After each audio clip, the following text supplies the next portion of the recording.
नमस्कार. श्रावण महिना हा व्रतवैकल्यांचा महिना म्हणून ओळखला जातो.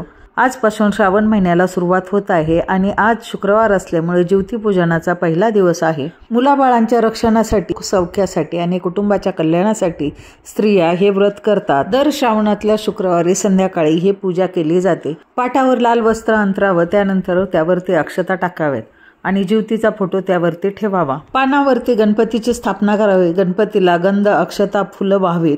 त्यानंतर ज्योतीला हळदी, कुंकू, गंध, अक्षता व्हाव्यात. 21 महिन्यांचे कापसाचे गेज वस्त्र आणि आघाड्यांच्या पानाची माळ घालावी. गणपती बाप्पाच्या पुढे पाण्याने वर्तुळ करून गुळ खोबऱ्याचा नैवेद्य दाखवावा. त्यानंतर ज्योतीसाठी चणे आणि खिरीचा किंवा दुधाचा नैवेद्य दाखवावा. अगरबत्ती आणि दिव्याने ओवाळावे. संपूर्ण पूजा झाल्यानंतर ज्योतीची आरती करावी आणि त्यानंतर अपत्याचे म्हणजेच आपल्या मुलाबाळांचे औक्षण करावे. देवीची ओटी भरावी आणि ही ओटी एका सवाष्णीला द्यावी. संपूर्ण पूजा विधीसाठी व्हिडिओच्या खाली जो त्रिकोण आहे तिथे क्लिक करा, म्हणजे तुम्हाला डिटेल व्हिडिओ मिळेल.